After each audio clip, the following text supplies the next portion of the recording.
Hello everyone. आज हम trigonometry of class 10th exercise 8.2 का फोर्थ क्वेश्चन करेंगे। क्वेश्चन है state whether the following are true और फॉल्स, जस्टिफाई योर आंसर।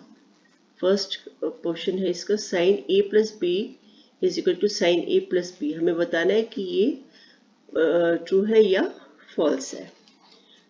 तो अब इसमें देखिए कि हमारा क्वेश्चन है साइन ए प्लस बी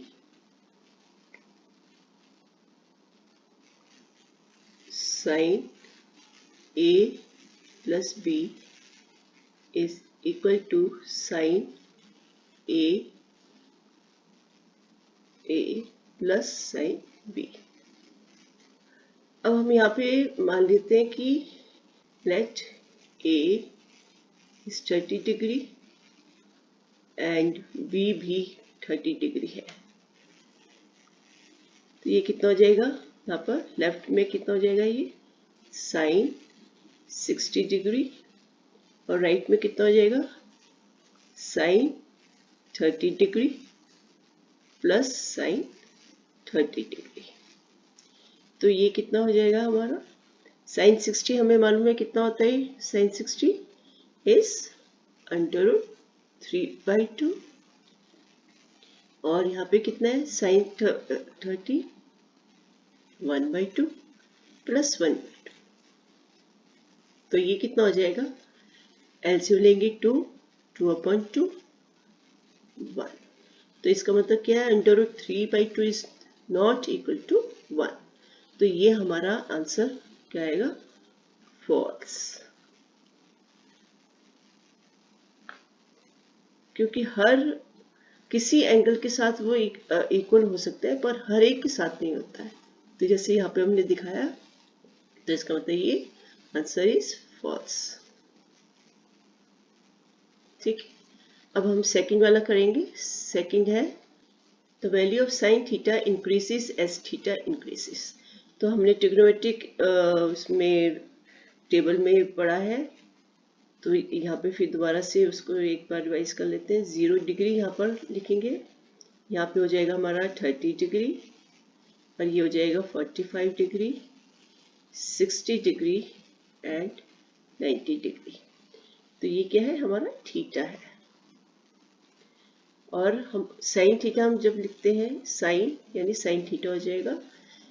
तो साइन की 0 में क्या कितनी वैल्यू थी हमारी, ये था 0 और यहाँ पे कितना आया था 30, कितना था 1/2।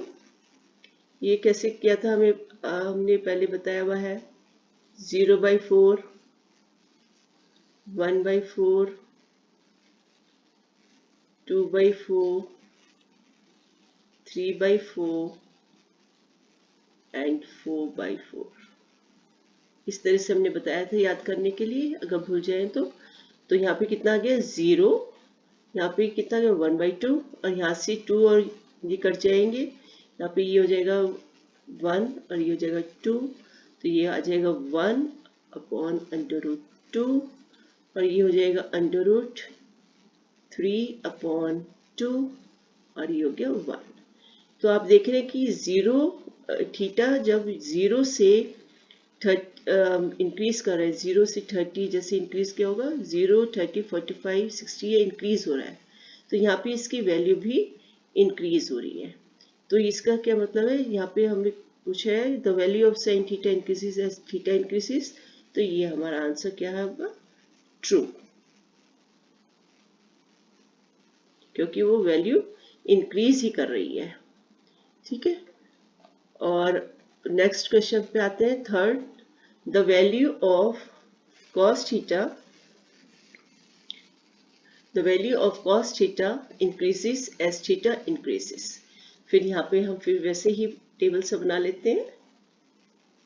ये है 0 डिग्री 30 डिग्री 45 डिग्री 60 डिग्री और 90 डिग्री।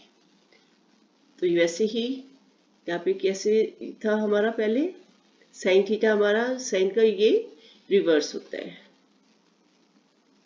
तो यहाँ पे कितना आ जाएगा, यहाँ से 1 आता है और फिर आएगा आपका √3/2 क्योंकि साइन का ये रिवर्स है। ये 1/√2 और ये 1/2 और ये 0, ये 1 है, 1/2 और 0। तो अब यहाँ पे देखेंगे कि जब थीटा इंक्रीज कर रहा है 0 से 30, 45, 60 और 90 हो रहा है, तो इसकी कॉस की वैल्यू जो है, कॉस थीटा की वैल्यू जो है ये डिक्रीज हो रही है। ये देखिए 1 के बाद √3/2, फिर 1/√2, फिर 1/2 और 0। तो यहाँ पे डिक्रीज हो रही है, इंक्रीज होने के बजाय डिक्रीज हो रही है। तो इसलिए ये आंसर हमारा क्या है, फॉल्स।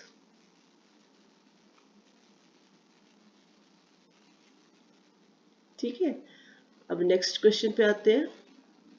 नेक्स्ट क्वेश्चन हमारा साइन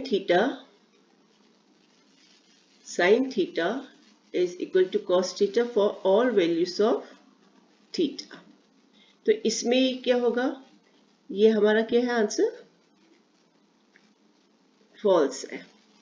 क्योंकि आप ये देखेंगे कि जब हमारे जब थीटा अगर मान लीजिए 0 डिग्री है, तो साइन थीटा हमारा कितना होता है, साइन 0 हमारा क्या होगा, विल बी इक्वल टू 0। और कॉस 0 क्या हो जाता है, कॉस 0 हमारा कितना होगा, इज 1।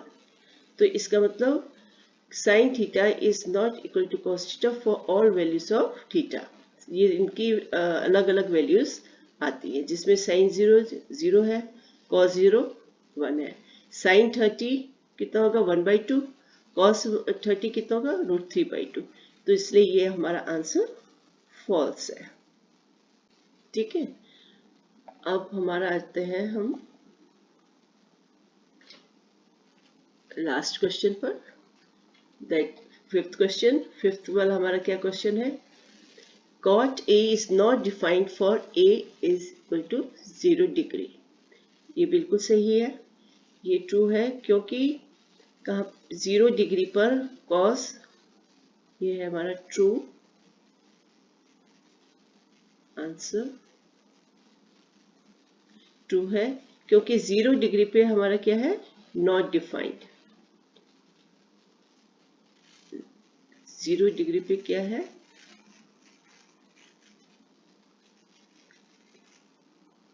नॉट डिफाइंड, या इन्फिनिटी भी बोल देते हैं इसको। तो यहाँ पे ये अभी बिल्कुल ट्रू है, मतलब cot A is not defined for A equal to 0। cot 90 0 होता है, बाकी में सब में cos 30 √3 होगा, cot 45 is 1, cot 60 is 1/√3, cot 90 is 0, but cot 0 is not defined। तो ये आंसर ठीक है। Thanks for watching this video.